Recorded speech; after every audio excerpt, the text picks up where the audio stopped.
Nós fomos chamados para ser biblicamente correto. O nosso compromisso não é com o politicamente correto. O nosso compromisso não é com a sociedade. O nosso compromisso é com o Senhor e com a sua palavra. Nós somos o povo da Bíblia e deveríamos ter orgulho disso. Nós somos o povo da Bíblia. Amém ou não? Sabe, a Bíblia é o livro de Deus.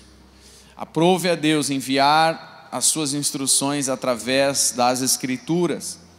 E nós devemos ter prazer, alegria de sermos conhecidos como o povo da Bíblia. Amém? Em João 5,39, verso 39, o Senhor Jesus, vou ler na Nova Almeida, depois vou passar para King James, mas na Nova Almeida diz assim: vocês examinam as Escrituras, porque julgam ter nelas a vida eterna, e são elas mesmas que testificam de mim. Verso 40, contudo, vocês não querem vir a mim para ter vida. No capítulo 6, no verso 68, aqui é um diálogo do Senhor Jesus com os discípulos. Ele teve um discurso pesado, duro, e vários seguidores ou pessoas que estavam ali na multidão começaram a ir embora e dizer: não dá para aguentar esse discurso, é pesado demais, e começaram a ir embora. E o Senhor Jesus pergunta aos 12, aos seus discípulos, diz: e aí, vocês também querem ir embora? E aí Pedro responde da seguinte maneira: Simão Pedro respondeu: Senhor, para quem iremos? O Senhor tem as palavras da vida eterna. Diga comigo: as palavras da vida eterna estão na Bíblia. Amém? Quem crê nisso pode dizer amém. E Pedro completa dizendo: e nós temos crido e conhecido que o Senhor é o Santo de Deus. Pai, fala conosco, estamos diante da Tua poderosa palavra. Desvenda para nós, Senhor, o reino dos céus, que nós possamos compreender, dá-nos um coração para Te conhecer, em nome de Jesus, amém. Amém? Sabe, nestes textos, o Senhor, Ele não corrige o fato, quando Ele está conversando com os saduceus, eles vêm fazer uma pergunta para Ele, e aí o Senhor diz: poxa, vocês examinam as Escrituras, porque julgam ter nelas a vida eterna. Ele está ali conversando, na verdade, com os religiosos, não os saduceus, os religiosos, e Ele diz: são elas mesmas que testificam de mim. Ele não corrige o fato de que eles examinavam as Escrituras, e também não corrige o fato de que por examinarem as Escrituras encontrariam nelas a vida eterna. Em nenhum momento ele contradiz isso. Ele diz: vocês examinam as Escrituras porque julgam ter nelas a vida eterna. Em outras palavras, o Senhor está confirmando isso. Sim, nas Escrituras, por examinar as Escrituras, vocês vão encontrar a vida eterna. A questão é que Ele está corrigindo o foco: pois são elas que testificam de mim. E no verso 40 ele diz: e vocês não vêm a mim para ter vida. Ou seja, o Senhor Jesus está dizendo: sim, se você examinar as Escrituras, você vai encontrar a vida eterna. Por quê? Porque são as Escrituras que testificam de Cristo, e Ele disse: eu sou o caminho, a verdade e a vida. Portanto, examinar as Escrituras me leva à pessoa de Cristo, e Ele, por sua vez, me leva à vida eterna, me concede a vida eterna. Amém? Pedro confirma isso logo depois, dizendo: para onde iremos, Senhor, se só Tu tens as palavras de vida eterna? Portanto, a Bíblia, ela é importante por causa de Jesus.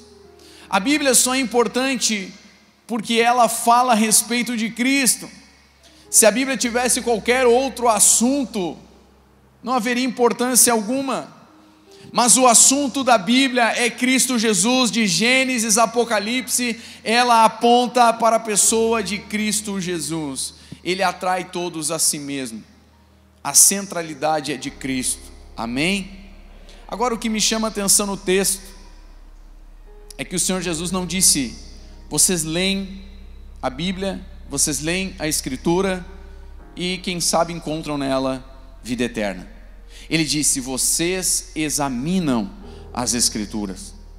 Diga comigo, examinar. Você concorda comigo que examinar é diferente de ler? Você pode ler um panfleto, você pode ler um anúncio, você pode ler uma faixa na rua correndo, uma placa, um anúncio. Você pode ler palavras que aparecem em uma propaganda de 30 segundos.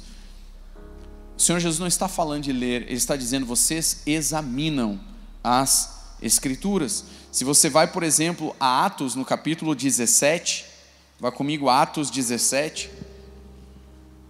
no versículo 2, Atos 17, 2, Paulo, segundo o seu costume, foi procurá-los e por 3 sábados discutiu com eles a respeito das Escrituras, expondo e demonstrando ter sido necessário que Cristo padecesse e ressuscitasse dos mortos. Ora, era costume de Paulo fazer isso. Ele procurava uma sinagoga, ele ia aos sábados e eles discutiam o quê? As Escrituras, e ele expunha as Escrituras. Sabe, o Brasil, e agora eu vou falar do Brasil, nós estamos, quem sabe, muito acostumados a alguma pregação que fala de coisas naturais. Não significa que isso esteja errado, mas nós precisamos voltar a abrir mais as Escrituras e examinar o texto minuciosamente. Nós precisamos voltar a ter este hábito, este costume que os apóstolos do primeiro século tinham. Era costume de Paulo expor, examinar, ler, discutir, falar a respeito das Escrituras. Um cristão deve amar as Escrituras. Amém ou não? Como que você pode ir para um céu, para um lugar, ou reinar na terra com Cristo, se você não ama a sua palavra? Pois é ela mesma que testifica a respeito dele. Como você pode andar com Deus sem conhecer a sua palavra? Como você pode dizer que ama a Deus se Jesus diz: aquele que me ama é aquele que tem meus mandamentos e os guarda? Quer amar mais a Deus? Às vezes nós oramos assim: Senhor, eu quero te amar mais. Não há problema nenhum em dizer isso, mas o fato de você dizer eu quero te amar mais, significa então leia, guarde e pratique mais a minha palavra, porque aquele que me ama é quem conhece e vive a palavra. Portanto, se você quer amar a Deus, é necessário conhecer a sua palavra e praticá-la. Simples assim, conhecer a palavra e praticá-la. No verso 11 de Atos 17, diz: ora, estes de Bereia eram mais nobres que os de Tessalônica. Por que eles eram mais nobres, irmãos? Pois receberam a palavra com avidez, ou seja, eles não só iam no culto público com avidez, ou seja, com expectativa, com atenção, eles prestavam atenção no que estava sendo ensinado, mas não só isso, examinando as Escrituras todos os dias, para ver se as coisas eram de fato assim. Sabe, nosso desejo como pastores é ter uma igreja de bereanos, pessoas que trazem a Bíblia, que anotam no seu celular, que prestam atenção no que está sendo ministrado e que examinam o que está sendo dito para conferir: é assim mesmo? Aquilo que o pastor está ensinando, confere mesmo nas Escrituras? Eu desafio você a fazer isso. Aquilo que eu tenho falado aqui, que o pastor Paulo tem falado, que o pastor Gerson tem falado, que os demais irmãos têm falado, examinem nas Escrituras, vejam se confere se é assim mesmo. Por favor, nós queremos que você faça isso. Amém? Com isso, verso 12 diz: muitos deles creram, mulheres gregas de alta posição social e muitos homens. Sabe por que eles creram? Porque eles examinaram as Escrituras e perceberam: é verdade, é assim mesmo como ele disse, o Evangelho funciona, o Evangelho é o poder de Deus. Se converteram. Quem sabe o que falta um pouco mais, para mais conversões hoje, não seja exatamente o fato de nós examinarmos as Escrituras sozinhos em nossas casas e também juntos na reunião pública. Quem sabe pessoas vão passar a examinar as Escrituras e perceber: opa, isso aqui é verdade, isso aqui funciona, e vão se render a Cristo. Sabe, nós precisamos não só dizer que somos o povo da Bíblia, que amamos a Bíblia, mas nós precisamos examinar as Escrituras. Amém? Eu gosto do texto de Josué. Vá comigo, Josué, no capítulo 1. Eu gosto desse texto. Verso 7, Josué 1. A gente vai folhear um pouquinho a Bíblia. Se você não conseguir acompanhar todos os textos, anote, leia em casa, por favor. Josué 1, 7. Tão somente seja forte e muito corajoso. É o Senhor Deus aqui falando diretamente a Josué, para que você tenha o cuidado de fazer segundo toda a lei que o meu servo Moisés lhe ordenou. Não se desvie dela nem para a direita nem para a esquerda, para que seja bem sucedido por onde quer que você andar. Não cesse de falar desse livro da lei. Repete comigo isso, por favor. Não cesse de falar desse livro da lei. Pelo contrário, medite nele dia e noite, para que você tenha o cuidado de fazer segundo tudo o que nele está escrito. Então você prosperará e será bem sucedido. Irmãos, nós precisamos entender que aqui, pense, esse livro foi escrito há 1400 anos antes de Cristo. Soma isso aí, dá mais de 3.000 anos. Não existia a Bíblia como você tem agora. Existiam os primeiros escritos de Moisés. E quando o Senhor Deus fala a Josué e diz: não cesse de falar desse livro da lei, preste atenção em algo que está acontecendo aqui. Eu sei que às vezes isso passa despercebido, mas o que Deus está dizendo a Josué? Eu declaro, eu carimbo, eu assino embaixo que tudo que Moisés escreveu é inspirado, fui eu que passei para ele. Quando ele está dizendo a Josué: medita nesse livro que Moisés escreveu, Deus está dando o aval, dizendo: fui eu que o inspirei a escrever. Se você meditar no que Moisés escreveu e viver, você será bem sucedido. Eu vou te abençoar, eu vou andar contigo. Deus está dizendo a respeito desse texto: eu confirmo o que está aqui. Isso aqui é minha palavra, não é qualquer coisa. Sabe, na maior parte dos textos bíblicos, você tem a confirmação com evidências internas no próprio texto, que o texto é palavra de Deus, inspirada pelo seu Espírito. Você sabia que o cristianismo é a única religião? Ouvi esses dias um pastor conhecido falando sobre isso. Você sabia que o cristianismo é a única religião do mundo que está sempre precisando provar para as pessoas alguma coisa a respeito da Bíblia? Se houve mesmo a batalha de Davi contra Golias. Você já viu algum budista tentar provar os escritos que eles têm? Você já viu algum islâmico estar preocupado se ele encontrou algum artefato que comprove o Alcorão? Não, mas o cristianismo está sempre sendo posto em xeque. E o mais legal de tudo é que está sempre sendo provado que foi verdade, né?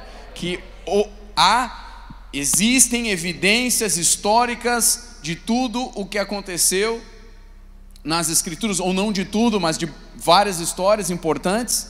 Existem evidências, mas eu vou te dizer, eu não preciso de nenhuma dessas evidências, porque é só ler e viver e comprovar que o Evangelho é o poder de Deus.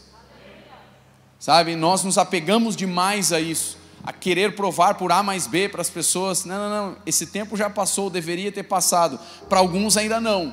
Para quem está chegando na fé não tem problema, mas para quem está há 5, 10 anos, você não precisa mais ficar catando evidência histórica. Viva, leia a palavra, examine, viva, e você vai perceber que funciona, e que tudo aquilo que Jesus disse que faríamos, nós fazemos em seu nome, porque o Evangelho é o poder de Deus. E depois de 2000 anos a Bíblia não precisa ser atualizada. Se os princípios são os mesmos e permanecerão para a eternidade. Se você não gosta dos princípios de Jesus, então não o siga. Não tente mudar Jesus. Não é você que muda o Evangelho, é o Evangelho que transforma você.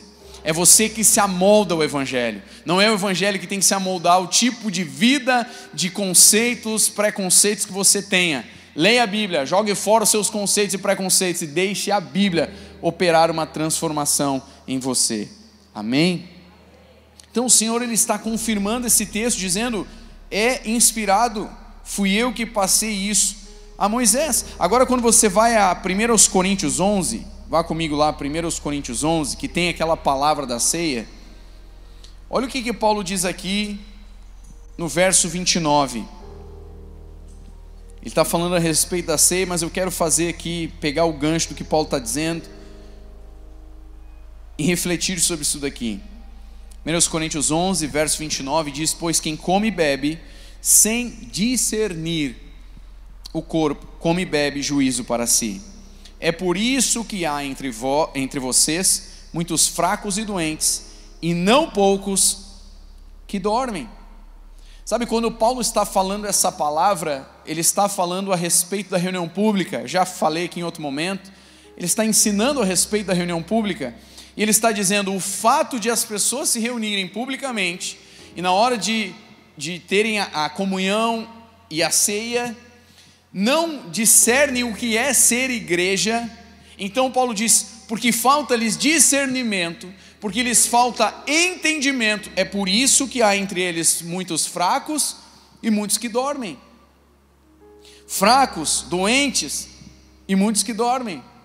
Significa que se eu não tenho entendimento, se eu não tenho discernimento, e a pergunta que eu te faço é: aonde é que o entendimento vem? Por onde é que ele vem? Por onde é que vem discernimento?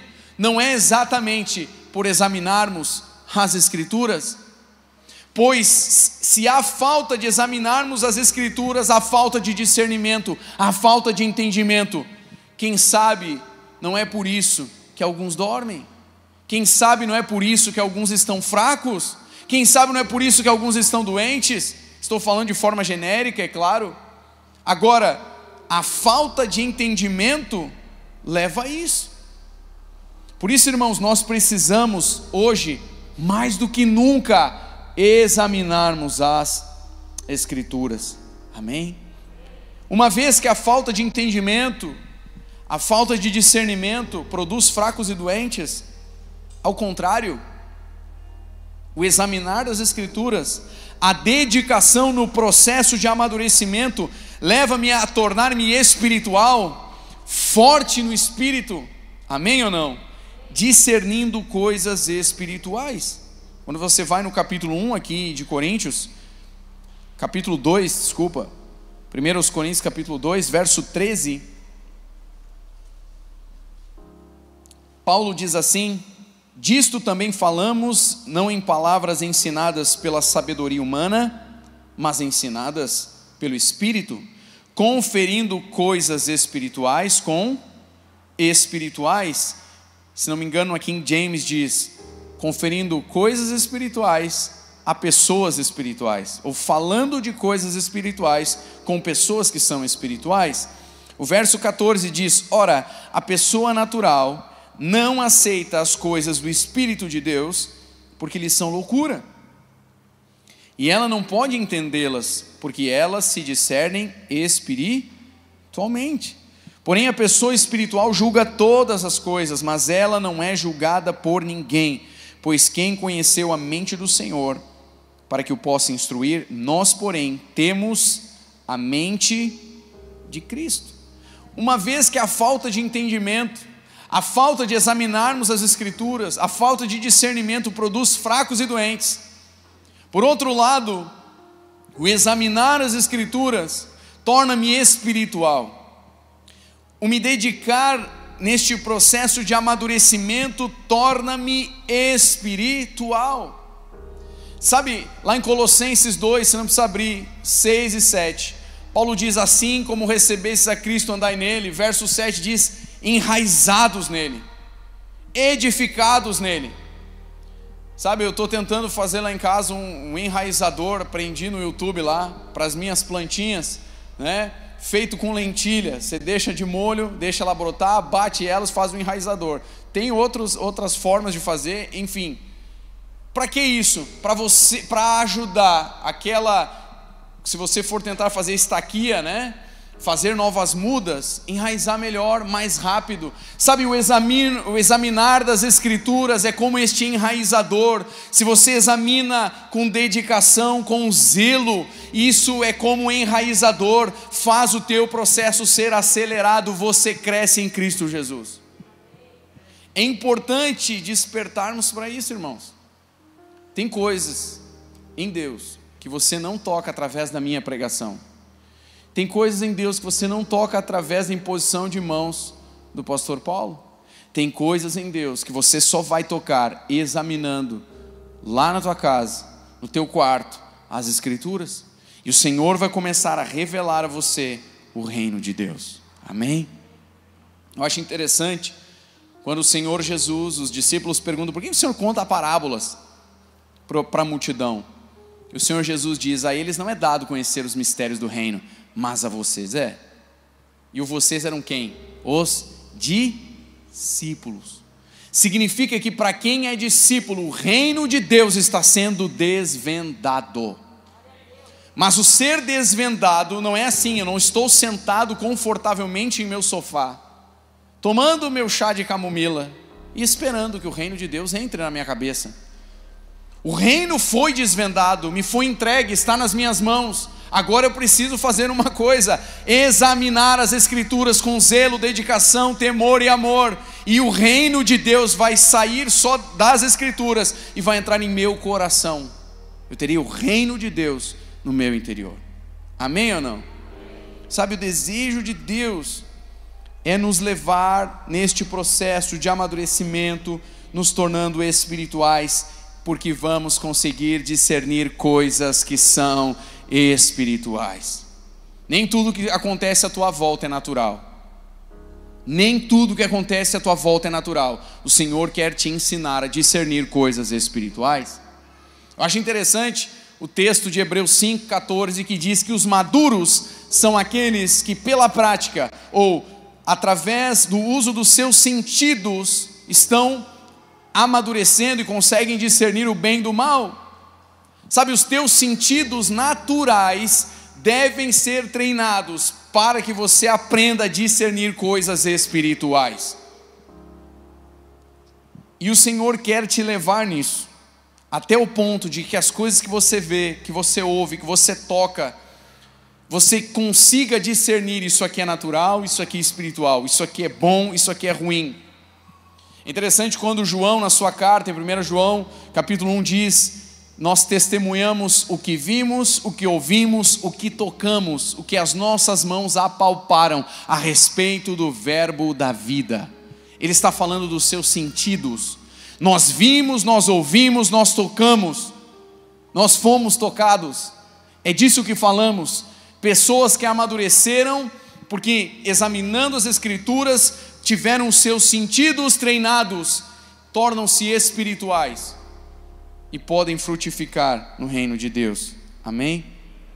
O Senhor quer te tornar alguém espiritual. Olhe para quem está ao teu lado e diga: o Senhor quer te tornar alguém espiritual. Espiritual. Alguns já estão em uma parte do processo mais avançado, outros estão iniciando. Isso não importa. O que importa é que você se comprometa e se dedique para avançar, para crescer, para amadurecer. Amém? Salmo 119, no verso 9, abre aí comigo, Salmos 119, e no verso 9.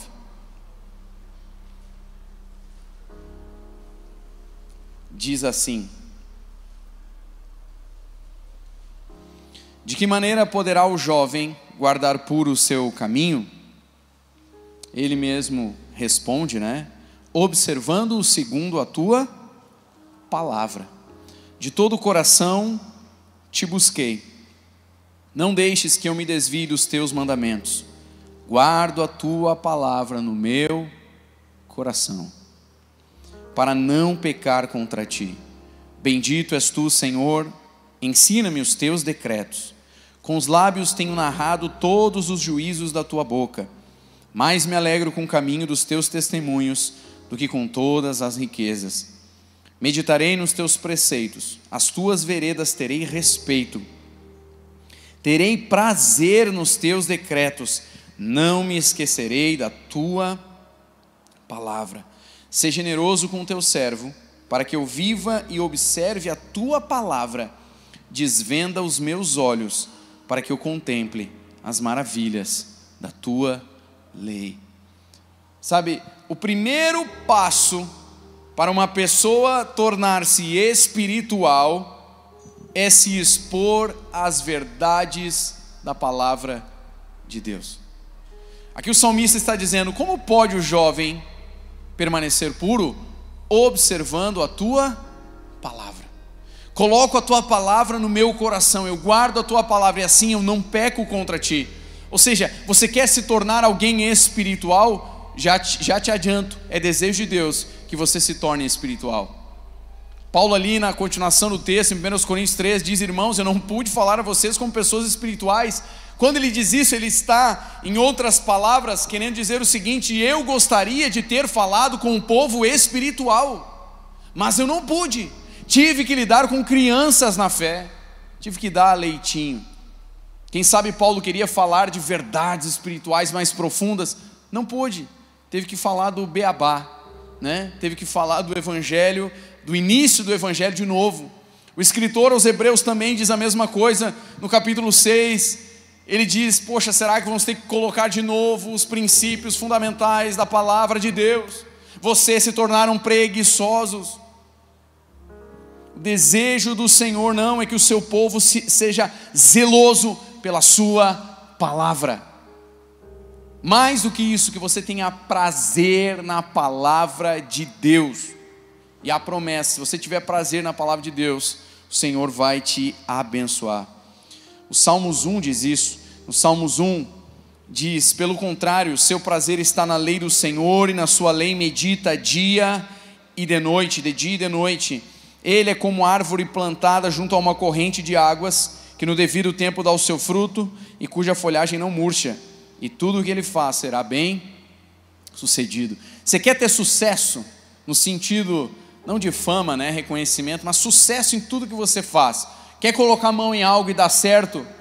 Quer fazer as tuas ações nos teus negócios, no teu dia a dia, na tua casa, no teu trabalho? Aonde você colocar a mão, quer que dê certo? Então ame a palavra de Deus, tenha prazer nela, fale dela, medite nela dia e noite, e tu será bem sucedido. Esta promessa não sou eu que estou fazendo, foi o Senhor que fez. Ele está dizendo também a Josué, e assim aqui no Salmos 1, que se você ama a sua palavra, examina com zelo e se dedica pela sua palavra, você fará um caminho. O desejo de Deus não é que você dependa da fé de alguém. Ah, hoje eu acordei desanimado, preciso ouvir uma palavra de ânimo. Não há problema nenhum nisso. Quem sabe uma palavra ali motivacional, que legal, mas ela vai durar 30 segundos às vezes, vai durar uma manhã, aí de tarde volta à realidade, e aí, sabe, tem que ouvir de novo. Você vai ser movido a lenha, ou você vai ser movido à palavra de Deus? Você vai andar por sentimento, ou você vai andar por fé? Às vezes a gente acorda desanimado, mas aí a gente tem que dizer, nós dizemos para nós mesmos: eu ando por fé. Eu não ando pelo que vejo, eu ando por fé. Deus é comigo, Ele me prometeu, Ele está comigo, nós vamos juntos, nós vamos vencer esse dia em nome de Jesus. E você anda por fé. Onde é que você pega isso? Na sua palavra. Você percebe isso aonde? Nas Escrituras. Amém? Nesse texto de Hebreus 6, Hebreus capítulo 6, abre aí comigo. Hebreus 6 nos lembra desse conceito da iluminação. Verso 4 diz, vamos do 1: por isso, deixando os princípios elementares da doutrina de Cristo. Quando ele diz, por isso, deixando os princípios elementares, ele está dizendo, é necessário, é importante que nós não fiquemos apenas nos princípios elementares. Há uma necessidade de avançarmos para um conhecimento mais profundo. Avancemos para o que é perfeito, ou maduro, ou a maturidade, ou avancemos para um melhor entendimento. É isso que a palavra está dizendo. Não lançando de novo a base do arrependimento de obras mortas e da fé em Deus, o ensino de batismos, da imposição de mãos, da ressurreição dos mortos e do juízo eterno. Isso faremos se Deus o permitir. É impossível, pois, que aqueles que uma vez foram iluminados, provaram o dom celestial, se tornaram participantes do Espírito Santo, provaram a boa palavra de Deus e os poderes do mundo vindouro, e caíram. Sim, é impossível outra vez renová-los para arrependimento, visto que de novo estão crucificando para si mesmos o Filho de Deus e expondo-o à zombaria, porque a terra que absorve a chuva, que frequentemente cai sobre ela e produz plantas úteis para aquele que a cultivam, recebe a bênção da parte de Deus. Mas se produz espinhos e ervas daninhas, é rejeitada e está perto da maldição, e o seu fim é ser queimada. Sabe, esse texto, eu vi até o pastor Luciano Subirá falando disso. Esse texto parece, quando o escritor chega no verso 7, a terra que absorve a chuva, o que isso tem a ver com o que ele está falando no início? Tem a ver com o sentido da disposição daqueles que têm recebido a palavra. O que ele está dizendo é: se a terra que recebe todo o bem de Deus produz fruto, bênção, vai receber a bênção de Deus. Mas se esta terra que tem recebido a palavra, o ensino, e mesmo assim o rejeita e produz espinhos, cuidado, porque ela está reservada para um fim que é ser queimada. Ele está dizendo: se vocês são preguiçosos, se vocês não se dedicam a ouvir a palavra, a examinar a palavra, cuidado, o fim de vocês pode ser queimado. E sabe, hoje, no politicamente correto, que entra até na igreja, não pode falar do inferno. Você não pode dizer, cuidado, que a gente não pode falar talvez do inferno. Você já percebeu que o Novo Testamento diz que adúlteros, pecadores, e tem uma lista ali, não provarão o reino de Deus? Ou seja, é um convite para que aquele que adulterava pare de adulterar, arrependa-se, venha em Jesus e mude de vida. Isso ainda está na Bíblia e isso não vai mudar. Amém ou não? Amém. Sabe, nós precisamos nos voltar ainda mais para as Escrituras. E eu digo mais, nos dias que estamos vivendo, talvez como nunca precisamos devorar as Escrituras. Talvez como nunca precisamos examinar com dedicação e zelo as Escrituras. E talvez como nunca, quando encontramos textos que nos colocam diante do espelho e nós percebemos: poxa, tem algo errado na minha vida, arrependa-se rápido, o quanto antes. Vá a Jesus, te lave e te levante justificado desse lugar. O Evangelho, ele tem este convite a uma mudança. Nós incentivamos, ou falamos, ou lembramos sempre as histórias do amor de Deus, do filho pródigo, que fez tudo errado, estragou a vida, pecado e tudo quanto é coisa. Mas não esqueça, a Bíblia diz, no relato de Lucas 15, que ele, caindo em si, o que significa isso? Se arrependeu, percebeu a bobagem que fez, e caindo em si, volta e diz: Pai, pequei contra os céus e contra ti. Então não é simplesmente: eu fiz tudo errado e Deus me perdoa. Perdoa, uma vez que, arrependido do pecado, se volte a Deus. Tem gente que não está arrependido do pecado, ele está arrependido da consequência do pecado. Ele não queria ter colhido a consequência do pecado, mas se pudesse voltar e provar mais um pouquinho do pecado, ele gostaria.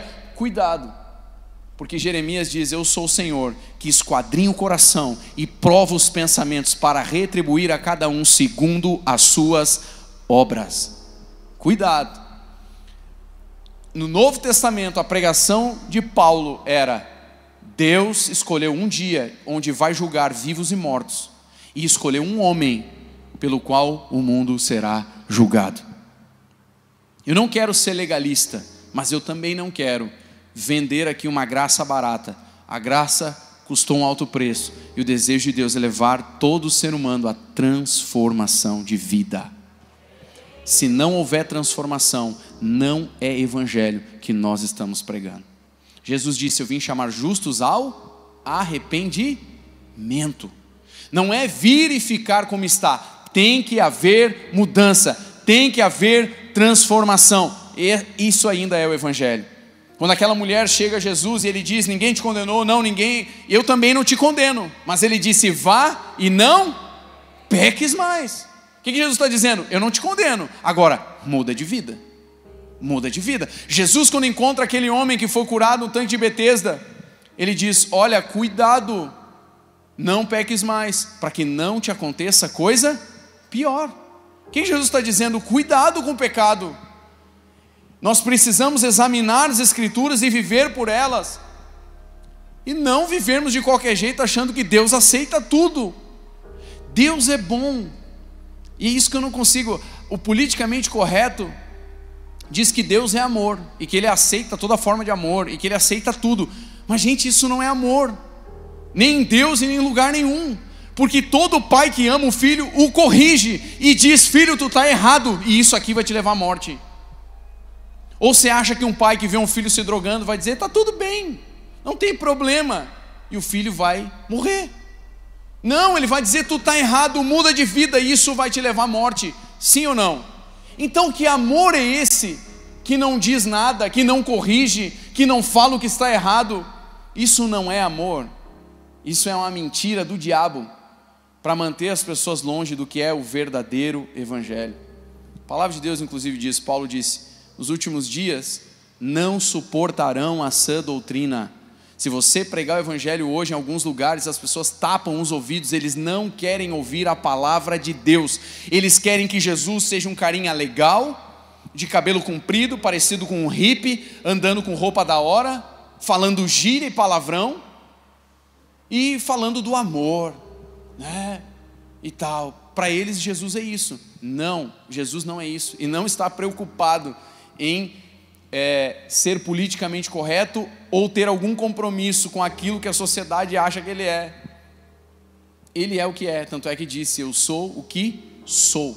Eu sou. O Senhor Deus disse isso a Moisés, e várias vezes o Senhor Jesus responde: tu és o Cristo?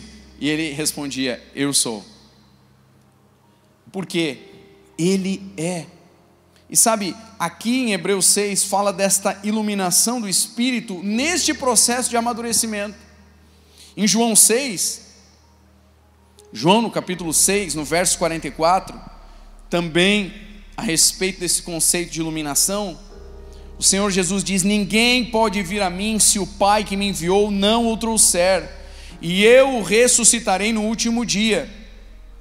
Está escrito nos profetas: e todos serão ensinados por Deus. Portanto, todo aquele que ouviu e aprendeu do Pai, esse vem a mim. Não que alguém tenha visto o Pai, a não ser aquele que vem de Deus, este já viu o Pai. Sabe o que Jesus está falando aqui? Ele está conceituando a iluminação. O que é a iluminação? É quando o Espírito Santo fala ao teu interior, ainda que você perceba que é o Espírito Santo ou não. Eu vim à igreja, eu fui tocado, recebi Jesus porque a minha vizinha convidou. Ela foi usada, mas quem te chamou foi Jesus, através do poder do Espírito Santo. Ele já estava trabalhando no teu interior. Portanto, toda vez que você for ler as Escrituras, ore o Salmo 119, verso 18. Senhor, desvenda os meus olhos para que eu contemple as maravilhas da tua lei. Espírito Santo, me ilumina, que eu compreenda a tua palavra. Amém? O Espírito Santo quer te iluminar, mas o que ele vai iluminar se você não se expõe à leitura e a examinar das Escrituras? Eu sei que talvez não é a palavra mais tocante que eu estou falando hoje, mas são palavras que te levarão à vida eterna. Examine as Escrituras, você vai encontrar Cristo lá, o verdadeiro Cristo, não o que o mundo conta, né? O mundo escreve livros assim: Jesus, o maior psicólogo da história; Jesus, o maior administrador da história; Jesus, o maior não sei o que da história. E sim, ele vai ser o maior qualquer coisa da história, né? Ele andou no poder do Espírito Santo, ele era o melhor em tudo. E nenhum desses conceitos está errado. Porém, isso diminui quem Cristo é, porque Ele não veio para ser um psicólogo, nem psicanalista, nem psiquiatra. Ele é o Filho de Deus, o Cristo, o Messias, o ungido de Deus. E o Evangelho tem o poder de transformar o ser humano. E não simplesmente ficar pensando em psicologia, não sei mais o que. Isso tudo é bom, isso é legal. Mas isso não muda de verdade o ser humano. O que muda o ser humano é o Evangelho. E Cristo Jesus foi tudo isso e muito mais. Mas acima de tudo, Ele foi ungido de Deus, e é através dele que nós encontramos vida eterna. E a vida eterna é essa: que conheçam a Ti como o único Deus e a Cristo Jesus a quem enviaste. Como você conhece a Cristo? Examinando a sua palavra. Um cristão não deveria ser enrolado por falsas doutrinas. Um cristão não deveria ser enrolado por novas seitas, ideias, doutrinas e religiões. Mas só tem um jeito de não ser enrolado com isso: é conhecer as Escrituras. Eu ouvi falar que o arrebatamento vai ser assim, vai ser assado. Tu ouviu falar onde? O pastor falou na internet. E tu, já pegou a tua Bíblia e estudou sobre o tema? O que a Bíblia fala sobre esse tema? A vida toda a gente vê filmes, né, do Tim LaHaye lá, do Lindsay lá, não lembro o nome, Deixados para Trás. Tem várias coisas naquele filme, pasmem, que eu não considero bíblicas. Eu não acho que vai ser como é naquele filme. Não vou falar isso agora para não gerar polêmica aqui. Mas vá à Bíblia. O que a Bíblia fala? O filme é legal, é bacana, até dá um temor, né? Eu via filmes muito piores nos anos 90. Minha mãe, lá na reunião de oração das mulheres, passava uns filmes que eu não sei de onde é que ela tirava, né? As pessoas de branco, numa fila assim, uma guilhotina. Aí o cara botava a cabeça dele na guilhotina: vai negar Jesus ou não? Não, te cortava a cabeça dele. Eu olhava aquilo apavorado, né? Eu piá lá, 12 anos, 13 anos, eu dizia: Jesus, eu te amo, mas eu não queria perder a cabeça. Será que dava para me livrar dessa, né? Sabe, uns filmes terríveis. Eu não sei como vai ser. Mas, se eu quiser saber, eu preciso ler as Escrituras. Não há problema em ouvir e ver vídeos, pessoas que são, quem sabe que tem um bom testemunho na igreja, no seu ensino, não há problema. Mas mesmo quando você ver o vídeo, é legal, é bacana, parece bíblico, vá à Bíblia e veja, confira se realmente é bíblico. Sabe, chega desse tempo da gente só ouvir falar, de ver vídeo, escutar não sei o quê. Está na hora de você ter os teus conceitos que são bíblicos e que você foi examinar, que você foi atrás, que você foi ler. Aonde é que está escrito? Quem que diz? Que livro que está? Examinarmos as Escrituras. Irmãos, chegou o tempo de examinarmos as Escrituras. Amém ou não? O pessoal do louvor pode subir. Ia falar outras coisas, mas já foi de bom tamanho.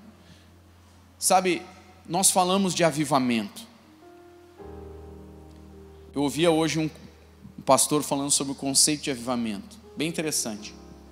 Se eu puder dar um conceito assim, mais rápido, simples e direto para você sobre o que é avivamento, né? Quem nunca ouviu essa palavra, você não encontra essa palavra na Bíblia, mas é um conceito bíblico. Você enxerga isso na Bíblia.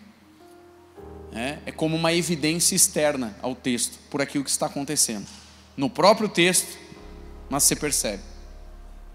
Se eu pudesse te dar um conceito bíblico rápido, fácil, direto, o que é avivamento? É quando uma igreja em um local ou em uma cidade se volta para a Escritura e começa a buscar a viver de novo como a igreja de Atos dos Apóstolos. Basicamente isso. Isso geralmente vai acontecer através da oração, através de um povo que se volta a examinar as Escrituras.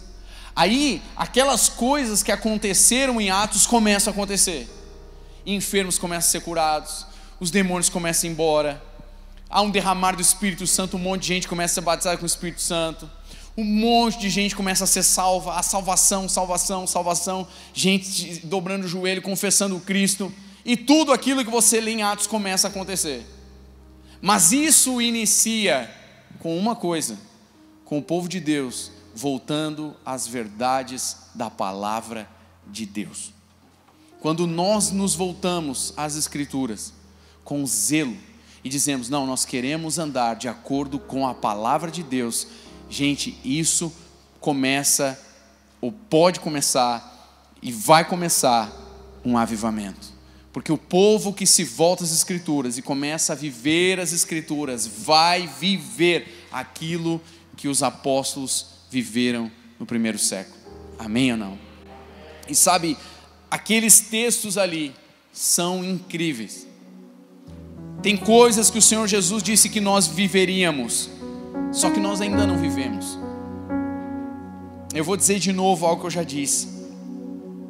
O fato de eu não operar corretamente, entenda isso, o fato de eu não operar corretamente de acordo com o reino de Deus, não significa que eu preciso mudar a teologia.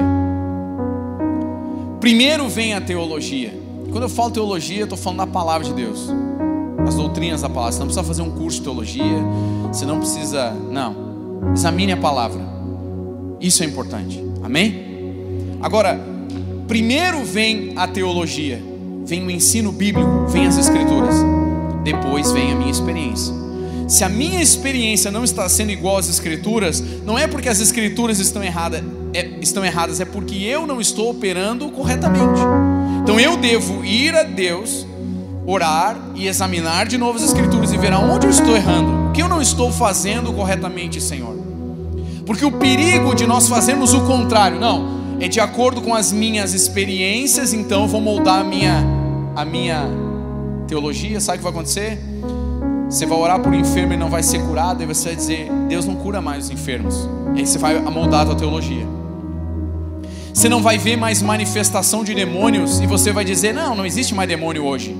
O diabo, ele não tem a sua atuação completa mais. Isso foi só lá com Cristo. E aí você muda a teologia, e sabe o que vai acontecer? Você perde poder que há no Evangelho. Eu não abro mão de 1 centímetro da palavra de Deus.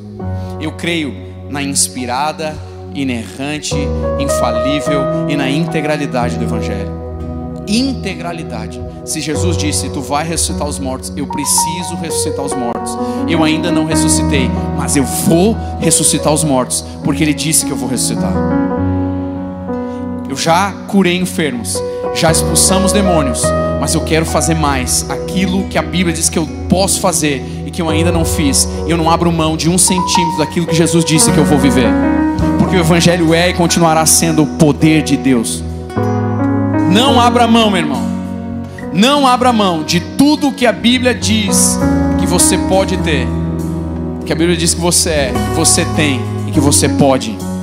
Vá diante de Deus, chore diante de Deus, diga, Senhor, eu não estou operando corretamente, eu ainda não vi isso, o que está errado? Trabalha na minha vida, opera na minha vida. Paulo não disse que havia fracos e doentes porque não tinham discernimento, ou seja, às vezes falta alguma coisa, falta entendimento, falta discernimento. Que o povo de Deus desperte hoje à noite, nesses dias, para a palavra de Deus. Baixa a tua cabeça.